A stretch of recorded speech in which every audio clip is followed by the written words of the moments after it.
Thank you everyone for joining us today. My name is Kayla Magruder and I am an admissions counselor here at Tulane School of Public Health and Tropical Medicine.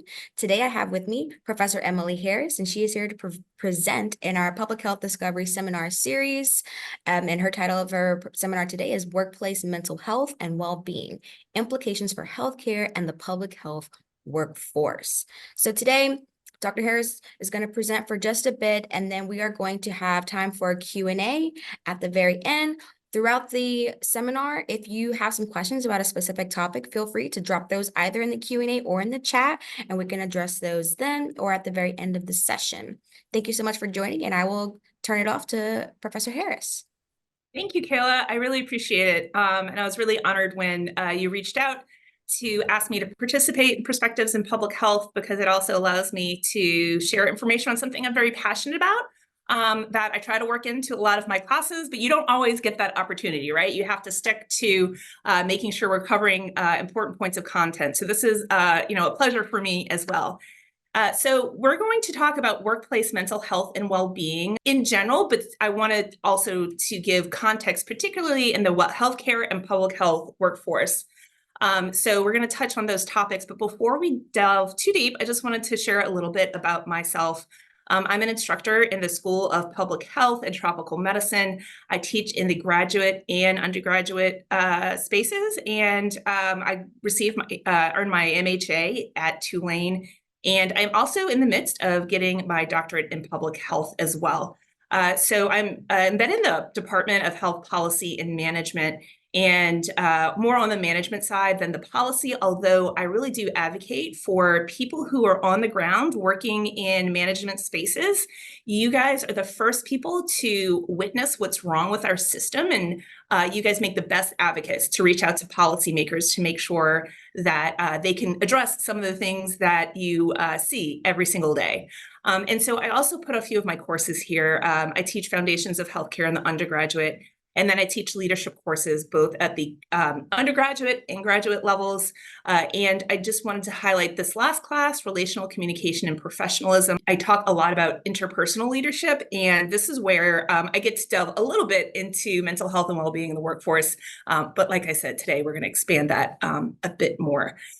So first, I wanted to give context on our entire workforce, and then drill down a bit more into public health and healthcare.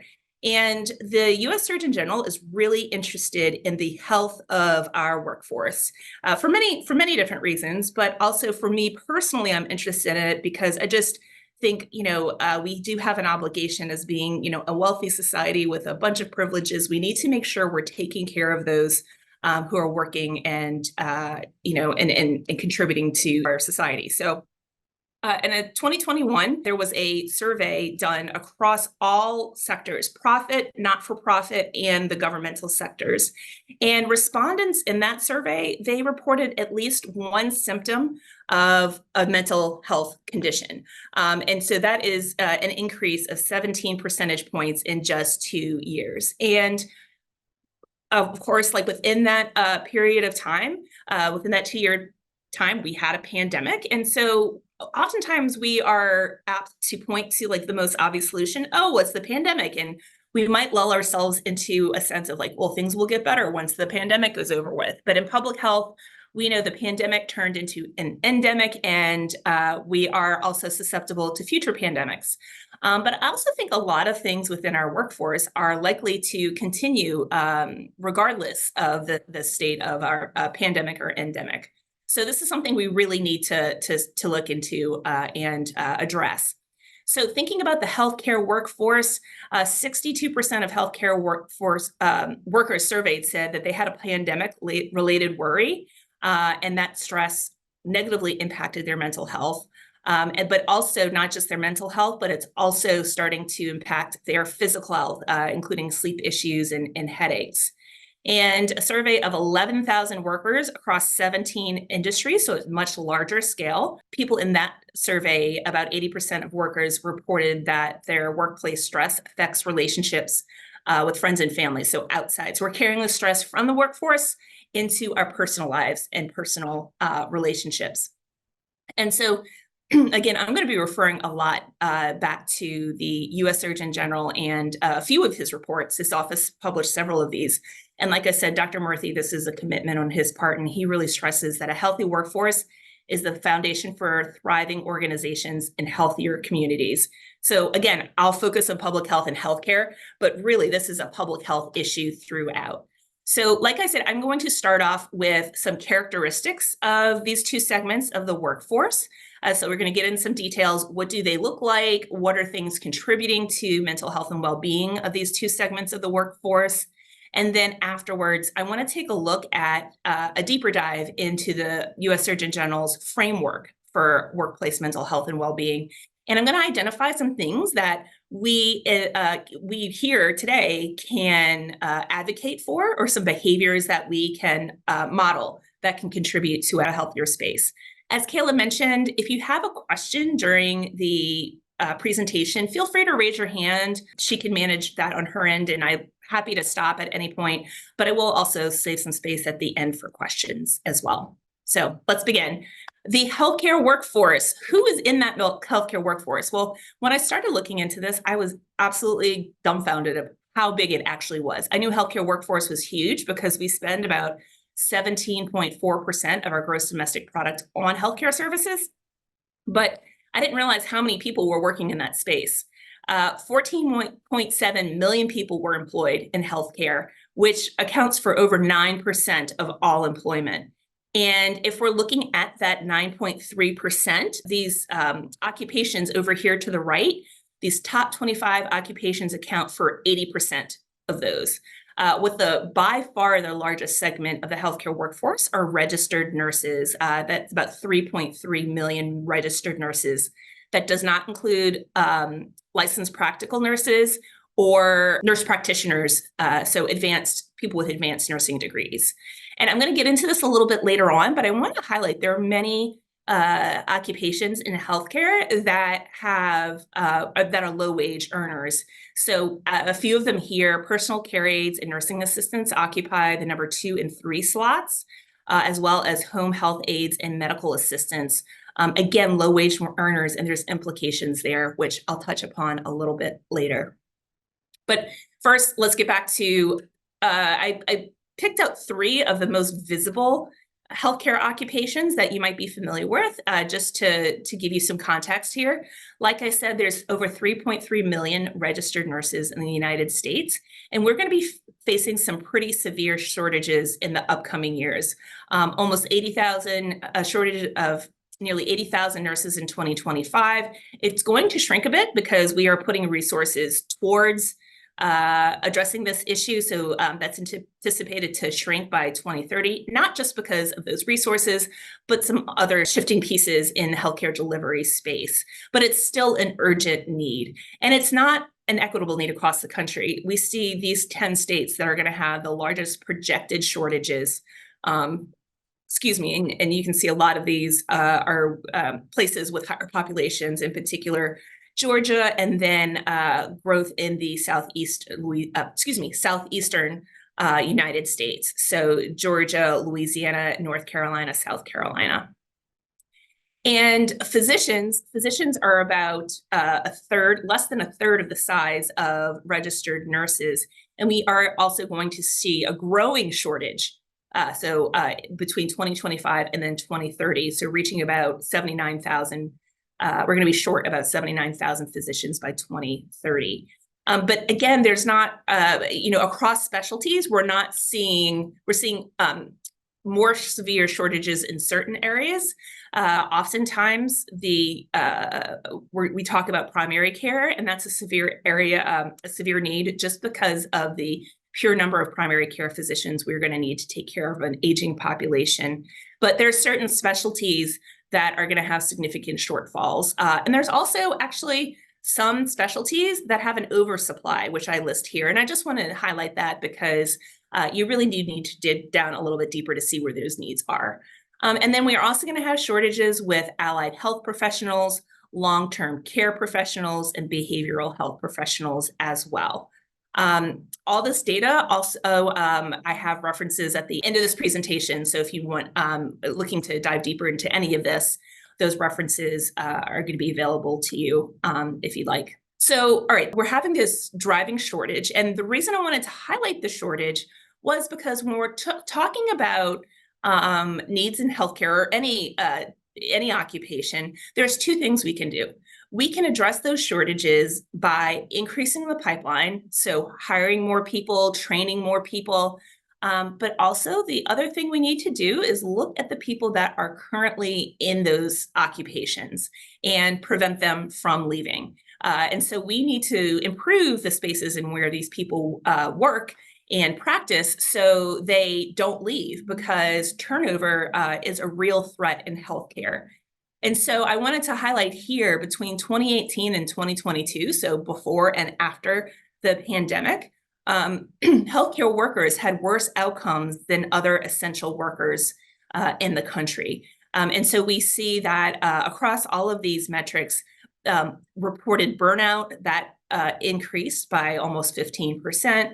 I'm going to talk about harassment. Harassment is a really big problem in healthcare. I didn't actually realize this until about a year ago when I started learning more about it. I'm going to talk about this a little bit later in this lecture as well. But also turnover intention rose by about 11 percentage points. So healthcare workers who are intending to look for a new job, so not just people that are leaving, but people who are seriously considering leaving, is outpacing other essential healthcare workers. And I want to take a moment too to highlight those low income occupations, because in healthcare, it's not just other health systems that are pulling these workers away. The healthcare industry has competition because of the low wages from many other sectors. So retail, hospitality, tourism, those are now competitive spaces for those that serve the needs, our health needs in this country.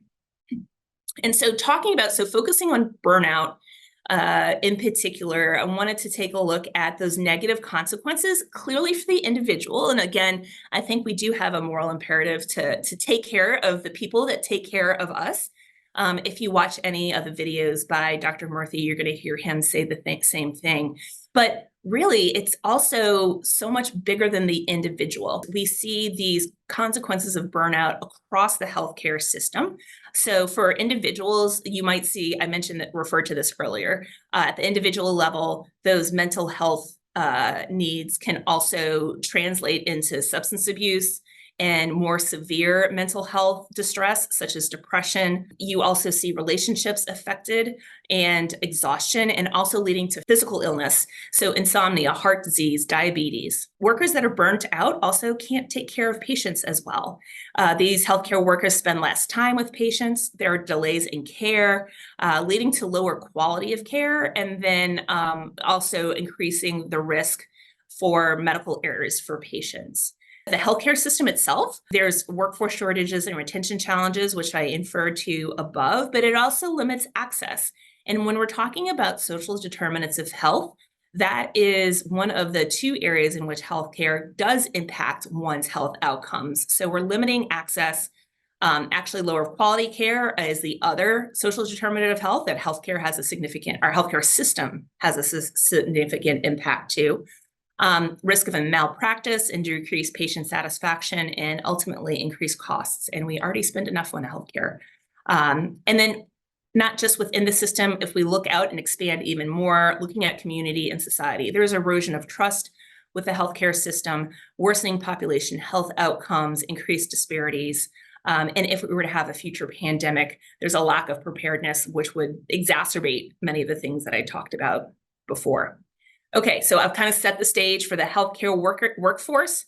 I want to shift gears a little bit. I'm going to talk about some of the same themes for the public health workforce. But before I get into some of the data that I reviewed for the healthcare workers, I just want to remind you, for those of you in public health, one of the 10 essential public health services cited by the Centers for Disease Control is to build a diverse and skilled workforce. So this directly impacts, public health practitioners essential services that they provide in order to build the health of all communities.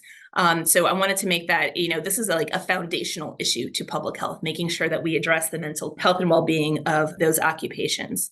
And we've been seeing a slow erosion of the size of the public health workforce over a number of years. And actually, this article that I pulled this from really kind of actually started talking about the public health workforce. I want to say it was maybe it was like in 1980, it was like 40 years ago. The public health workforce was really, I don't want to say strong, maybe that's overstating it, but a lot bigger than it is today. They counted over 500,000 public health professionals. And if we pick this back up where the chart begins around the Great Recession in 2008, we're looking a hair under 250,000. So half of what used to be 40 years ago. And we see this decline again with the Great Recession in 2008. We see a shrinking tax base and also limitations in funding public health, the public health workforce and infrastructure altogether. We see a slight increase in 2019, but still not the numbers where we or experts would like us to be. I wanted to highlight that this graph in particular is focusing on state and local government public health workforces. Of course, we do have public health workers at the federal level. However, this particular study just looked at the state and local government. And I chose those because I think those are the people that are the on the ground work. And I think that when we're talking about the pandemic and delivering care to people in the community, I think it's really important for us to understand what's going on at that level.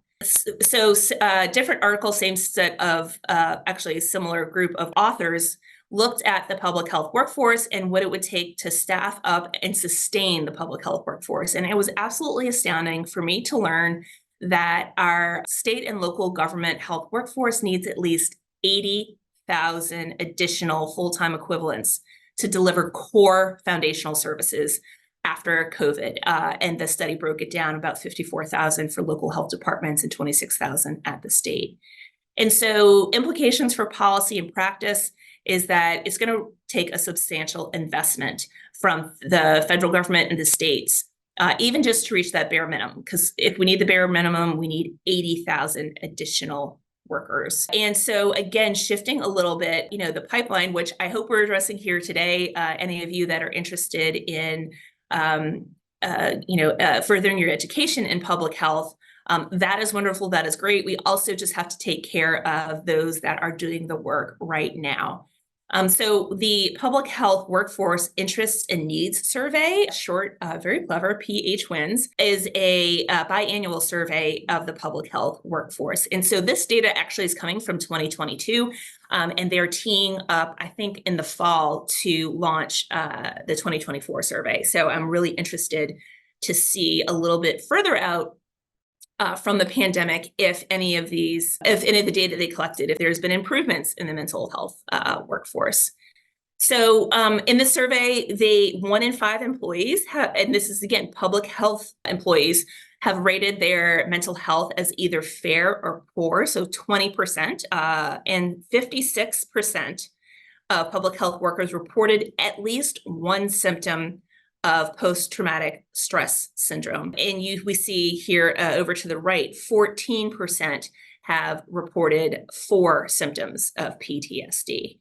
And the survey asked specific questions, what might those symptoms be? So they specifically asked nightmares, avoiding situations that reminded the individuals of a traumatic episode. Are you constantly on guard? Do you feel numb or detached? And so these are some of the symptoms that the survey was asking the public health workforce. And levels of burnout, not surprisingly, are contributing to individuals either have left or considering leaving. And about a third of local and state employees surveyed here said that they're considering leaving their organization the next year. Of that 32%, only 5% were for retirement, 27% were for other reasons. And they asked what were those other reasons. And we see work overload and burnout. I think that's number 2. Sorry, my Zoom is hiding the number 1. Yeah, pay at 49%. and then work overload and burnout was the second source cited. And again, we're just going to need a huge commitment from state and federal government in order to invest in our public health workforce. But the authors here highlight, although important, funding alone will not adequately address the current workforce challenges. And so that's why I want to transition specifically to how can we help?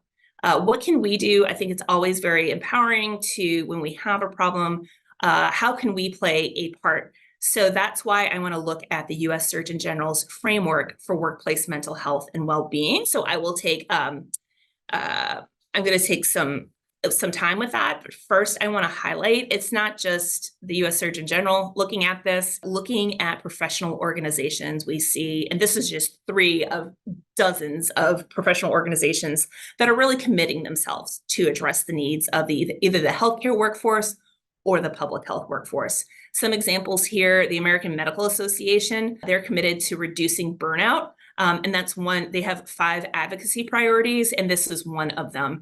And just to emphasize how important it is, addressing burnout is alongside with addressing physician pay and the burden of prior authorizations. With, if you work in the healthcare sphere, you're familiar with these 2 issues.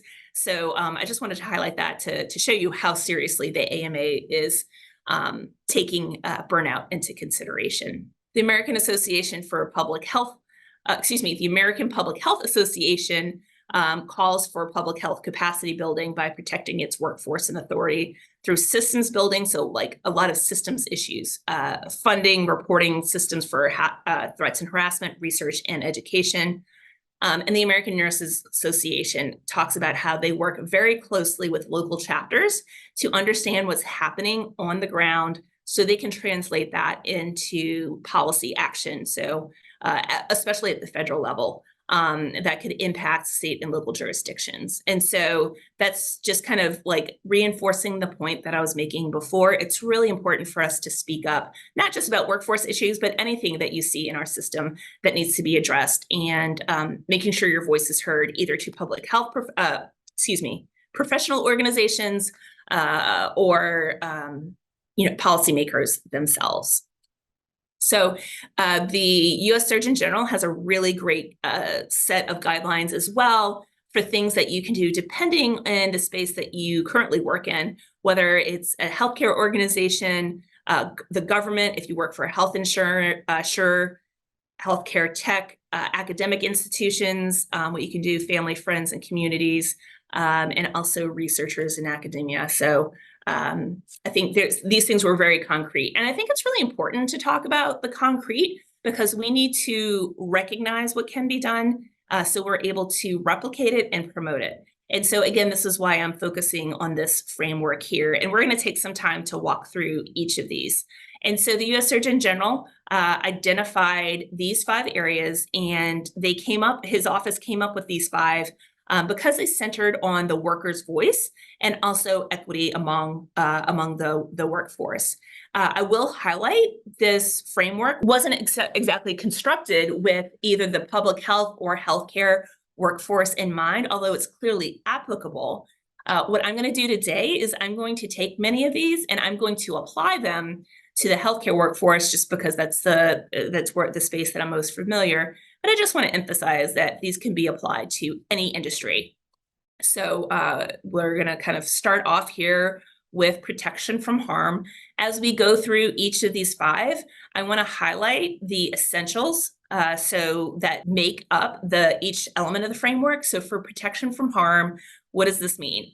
It focuses on safety and security, making sure that the workplace is safe from physical harm, but also the mental health as well. So not just physical, but emotional and mental.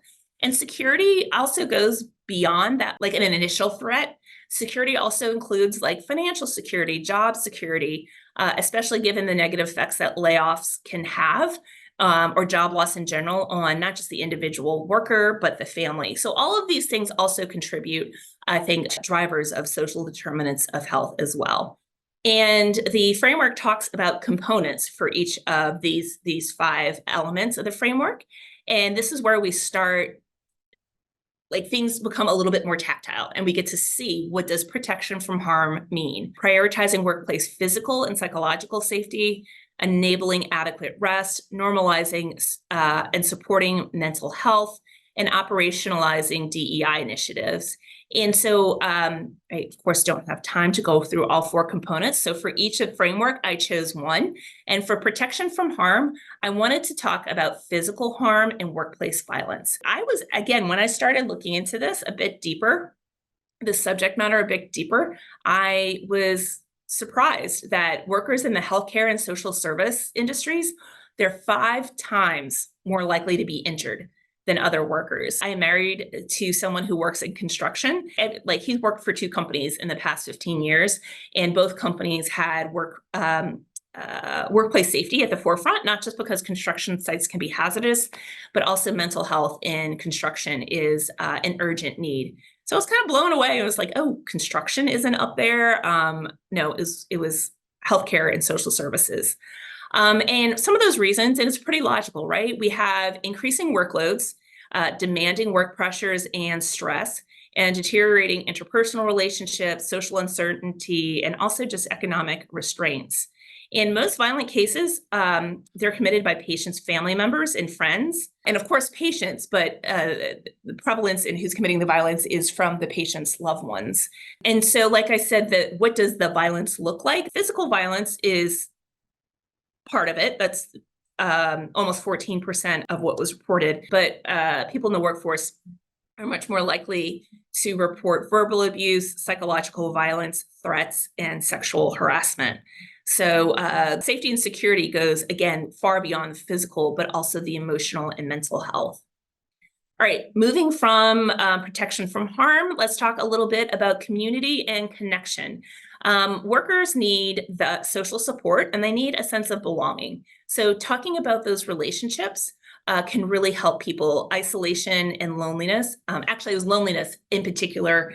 The US Surgeon General did a separate report on loneliness, and the physiological effects of loneliness can be as harmful as smoking 15 cigarettes a day, which again kind of blew me away. That, you know, I know loneliness wasn't a good thing, but I didn't know that the physical or the physiological effects were that bad, to be honest. So, and also a sense of belonging. So the fact that, you know, are we accepting others as a member of the group? So giving that sense of connectedness and promoting interpersonal relationships. And components of community and connection, we need to create cultures of inclusion and belonging, cultivate trusted relationships, and then foster collaboration and teamwork.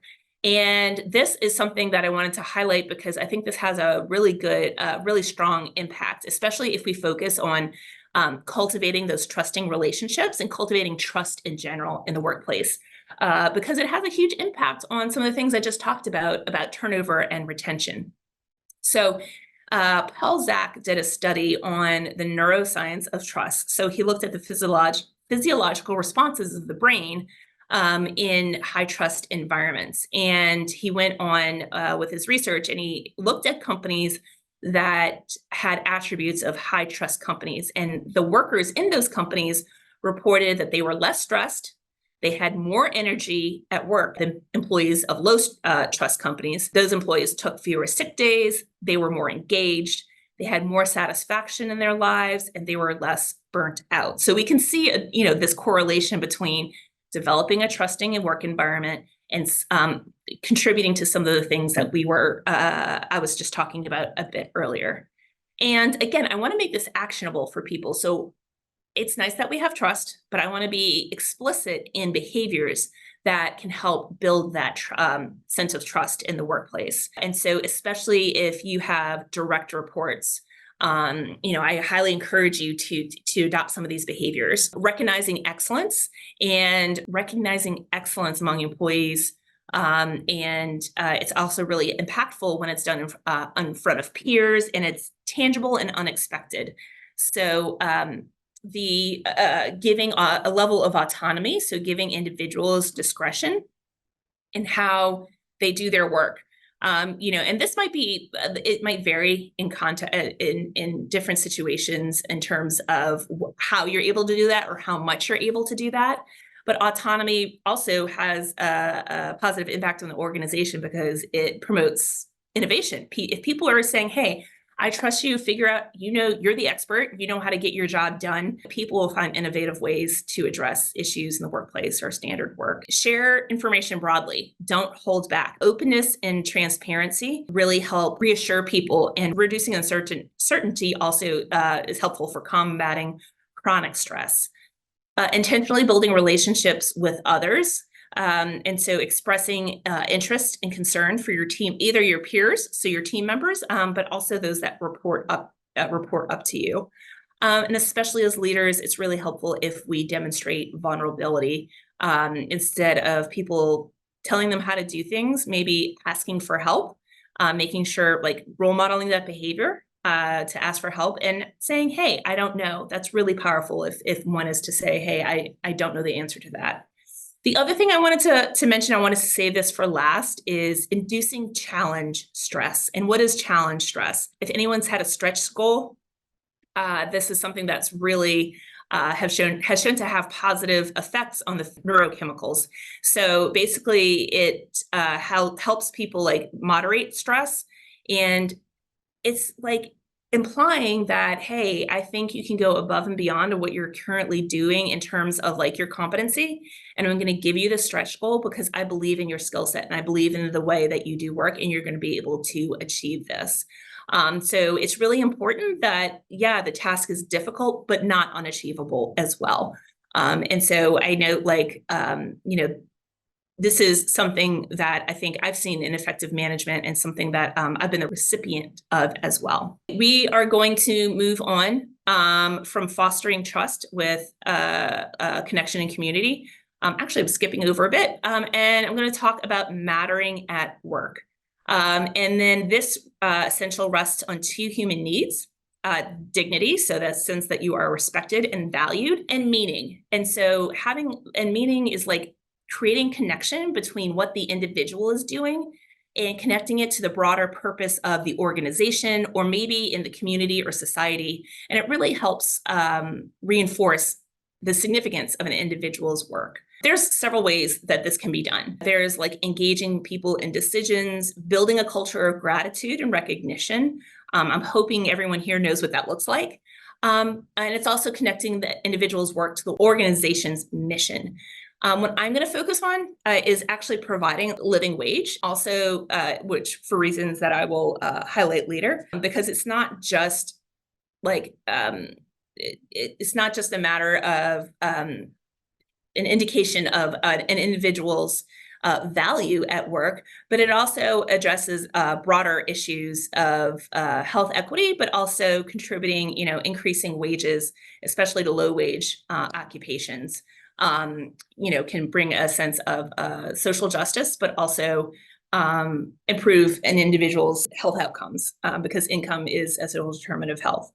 I'm going to highlight here, going back to the healthcare occupations. As I mentioned before, a number of these in the top 10 are low-wage workers. And I'm talking about personal care aides, nursing assistants, home health aides, medical assistants. Wages in these segments really leave many in poverty or near poverty conditions. And one of the outcomes of that is 45% of direct care workers rely on some form of public assistance. And when I say direct care workers, I'm talking about people who are interacting with patients. So if you are not in healthcare, these are actually paid, like, who do you interact with? Think about that. The people that help you get the care that you need. 45% of those workers rely on some form of public assistance, including Medicaid for health insurance. And just to kind of elevate this a bit more and stretch the importance of this issue, this is also a health equity issue. Healthcare workers earning low wages in the United States are positioned squarely at the intersection of class, race, gender, and migration fault lines. I took this quote and then these other two lines as well, directly from this article from the American Medical Association Journal of Ethics. And if you are interested in health equity, Also interested in systemic racism and healthcare. This was such a great article. I learned so much from it. And again, in the references by Mignon Duffy, who's a sociologist. And she talks a lot about the barriers individuals faced in working in healthcare. Especially because the medical institutions, there were so few that accepted applicants of color, and the barriers to achieve pathways to higher earning occupations. There are so many barriers to career pathways for those higher income occupations. A lot of people were had limitations to those pathways, and so they were left with lower wage career paths.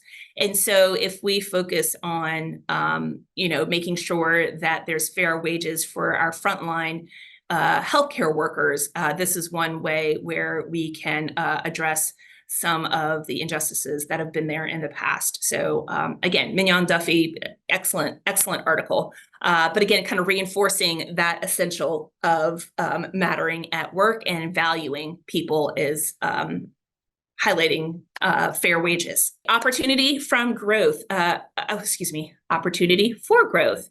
Again, this is something that if you are in a leadership position or if you are trying to, advance in your career path, I want to highlight what does good look like. So opportunity from growth rests on two essential human needs: learning, so acquiring new knowledge or skills in the workplace, and that provides opportunities for just intellectual advancement, but also professional advancement, also, emotional growth, right? We learn so many different ways. We grow in so many different ways from learning. And then accomplishment. So the outcome, the sense of satisfaction you have when you meet goals and understand that the impact it has on others, but also it has a sense of competence that you're like, hey, I am good at something, I can achieve something. And that helps individuals' emotional growth, reducing stress, anxiety, and self-doubt, and increasing confidence. So components of this essential offer quality training, education, and mentoring, ensure relevant reciprocal feedback. The class that I mentioned earlier where I incorporate these elements, we talk a lot about feedback. How do we ensure that we are giving consistent feedback and feedback that is going to help us grow and challenge ourselves? But for this talk today, I'm going to highlight fostering a clear, equitable pathway for career advancement. I have worked in large organizations and I've worked in small organizations. No matter the size of the organization, there's always been this certain je ne sais quoi, I don't know what I need to do in order to go, there's this mystery behind advancing. And if you have clear pathways that are open to everybody, it really does give a sense of give a person benefits them in so many different ways. The equity component of it, any HR professional will tell you that making sure career paths are clear and available to everyone is a best practice. But also, giving that sense of striving, knowing where I need to be and what I need to accomplish in order to go up that career ladder. So I wanted to highlight clinical ladders. I'm a big fan of clinical ladders for a few reasons. One, because of what I just talked about in this framework, but two, it also promotes within the nursing culture this sense of ongoing education, ongoing skill development. Career ladders, actually, they're in the western part of the United States. I've heard that career ladders are gaining traction for long-term health workers, which is, I think, a huge win because long-term care workers, lower incomes typically, but also that level of advancement in helping retention for that segment of society, because we have a growing aging demographic, right? People are getting older, they're going to need more care and long-term care. We need to retain that skill and that talent. So applying the clinical ladder where opportunities are clearly laid out and again, available to everyone. We're going to skip back to work-life harmony because I want to kind of end here because this is the last one. And I think this is something I know I violated the thing I'm about to talk about even just last night. But sorry, I'm getting ahead of myself. The essential of work-life harmony rests on autonomy. So how much control does one person have to do over how they work, and flexibility, allowing people to work when and where is best for them. And again, there's a lot of limitations on this depending on the context of your work environment. And these components, promoting autonomy over how work is done, talked about that a little bit, making schedules as flexible and predictable as possible. I actually read some information about how people in hospitality, I think sometimes they don't get their work schedules like consistently, like a week or two out. And that's really troublesome for people that need to find, like have caregiver responsibilities and the like. Increase access to paid leave. And this is where I'm going to give this example and confess my own violations of respecting the boundaries between work and non-work time. As we work in a remote environment, more and more remote jobs are becoming more and more prevalent. And I really struggle with after work emails because those lines have been blurred so much. We're seeing actually public policy in this area in other countries. If you work in one of these countries, or like in Belgium and Queensland, Australia, in these specific occupations, you could be penalized if you make an after work email or call because they want to promote a better work-life balance. You can also see this, that individual companies are doing internal policies to promote this. And at Huffington Post, they adopted what Insider called a brilliant strategy to help employees take stress-free vacations. And then there's this tool they overlay their email system. And then so you can say, hey, I'm about to go on vacation. You can put an out of office email, and it sets things up in such a way that if someone intentionally emails you, that the email sender, that email, because a lot of times we'll all violate this. I know they're on vacation. They're just going to read it when I get back. If you send an email to someone that has this function on, your email will then go to trash. They will never see it. And so they're automatically deleted while they're on vacation. So it also discourages people from sending emails, not just receiving emails, because anyway, I just thought this was super clever. I was up last night about 10:30 writing emails. Again, just because of my, I have a ton of flexibility in my job, which I'm very grateful for. But I have not cracked those bad habits, which I really need to work on. Like I mentioned, references for a lot of the data and articles that I used throughout the presentation. So with that, Kayla, is there any questions? Did any come up, or does anyone, I invite anyone to. Thank you so much, Professor Harris, for that wonderful presentation. We do actually have two questions now. I'll start with the first one. If anyone else has questions, please feel free, drop them either in the Q&A or the chat, and we'll just go through them as they're submitted. So the first question asks, how do you get leadership to understand some of these concepts when working in a high burnout environment? Oh, that's a great question. It's really hard. And actually, I was in class on Monday night, and we were talking about a related topic, I think. And someone asked a similar question of, we need to be the disruptors and start practicing these things where we have control. And so it is about in what spaces can we control some of these things, and can the leaders start to notice these patterns? Now, that I don't want to say is passive, but I'm assuming that the person that asked that would probably be looking for something a little bit more forceful. So I would also recommend, because I'm really grateful for the U.S. Surgeon General to come out with this report and publicizing it. Is there ways to get this in front of leaders, or going to HR and saying, hey, here's this data coming from the U.S. Surgeon General. Is this something maybe the HR can also publicize systemically as well? Because I think first step is this awareness issue. I think there's assumptions on leadership's part. Well, I think everyone's burned out. Again, like maybe incorrectly attributing things to, oh, it's the pandemic or some external factor that they don't have control of. And just developing the awareness. There's a lot of things we do have control over.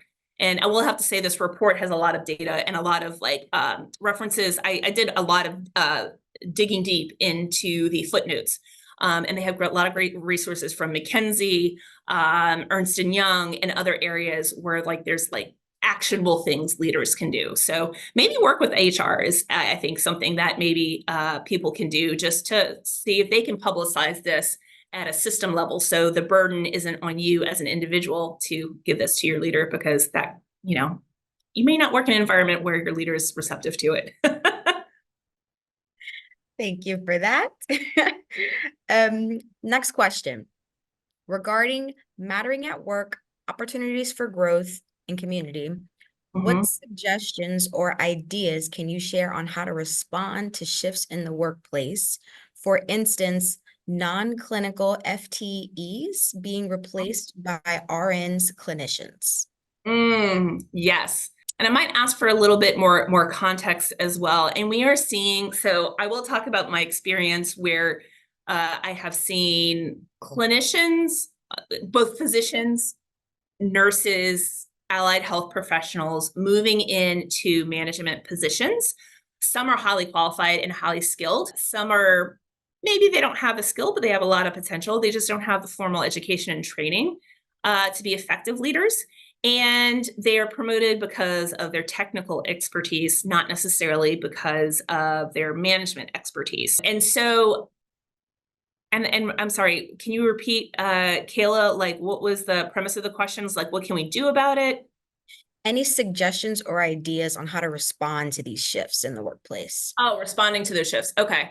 It's really hard. And I'm seeing this more so in the healthcare delivery space. And one thing there's a lot of contextual information or a lot of context that I'm curious about just because of the nature of the scenario. I'm seeing there's a lot of value for people with healthcare backgrounds outside of the healthcare delivery space where we're seeing this.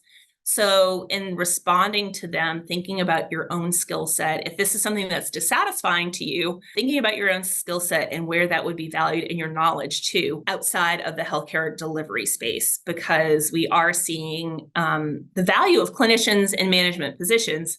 What I experienced was they didn't necessarily have the training to be effective leaders either. I would say if these are your peers, so maybe it's not a threat to you in your position, but maybe there are your peers and colleagues that you're working with on a horizontal level. So you don't have any reporting relationship with them. I would say be in that community and connection piece is kind of being an ally to them and their employees and looking out for maybe some missteps and gently nudging people, offering to be a mentor in some areas, saying, hey, if you ever need help with, and I'm just going to use an obvious suggestion off the top of my mind, like a disciplinary conversation or coaching your employees or giving constructive feedback. I've had some experience with that. So you can start to replicate that and sharing, your knowledge and your experience as well. So it depends on whether or not, is this, shift a threat to you in your position, or is it just seeing more people you're working alongside? Would kind of influence my answer. I hope I'm getting to what the person was asking. Thank you. To the person who asked that question, if you would like any clarity or any additional feedback from that, please feel free to just drop that either in the chat or in the Q&A. The next question, do you think those policies would ever catch on in the US? Which ones? Are we talking about the email policies? If so, at a public policy level, no, I don't think so. I'm hoping more so at the organizational level, the Huffington Post. We're still kind of dipping our toe in the water of remote work. We don't know how to respond to that. And in fact, my husband was telling me, fussing at me because he was like, you don't know when to put your computer down. I was like, yeah, but if it's my work at home day and I'm sitting in my comfortable chair, 5 o'clock, I blow past 5 o'clock and I keep on working. We're going to need to know how to navigate that. So I think that's something that we're going to grapple with. And I hope leaders, especially if you share some of the stuff with HR and kind of educating the potential benefits of some of these policies, we can start having those conversations at the higher level. But I do think it's going to be an outgrowth from the private sector. It's not going to be like a public policy thing, something that Congress or your state legislature is going to take care of, because traditionally in the United States, people would think that, that's government overreach, and they don't want the government, intervening on workplace policies like that.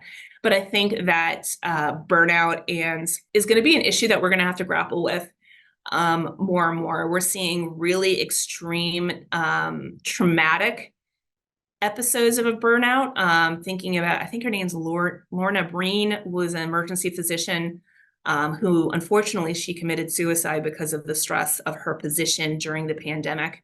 And there has been like a rally in the physician community and access to mental health for physicians, because and I won't go into it today, but there are some implications for physicians that do try to get help and do the right thing, some negative consequences at times for licensure. And the American Medical Association is taking that very, very seriously. So we are seeing, unfortunately, it took a tragedy, with Dr. Breen, but we are seeing that more and more understanding in the workplace that there is going to have to be a shift in the mindset. And sometimes it'll be influenced by public policy. We'll see how much pressure our policymakers get. And again, I just encourage everyone here, everyone's an advocate and can advocate for a lot of these policies, whether in your organization or with your elected representatives. Thank you so much for that very insightful answer. Thank you. If we don't have any other questions, we're going to go ahead and give you the last 5 minutes back of this hour. If there are any other questions, please feel free, drop them in the chat. I just want to thank everyone for joining us today. And I want to thank you, Professor Harris, for providing such an insightful lecture today.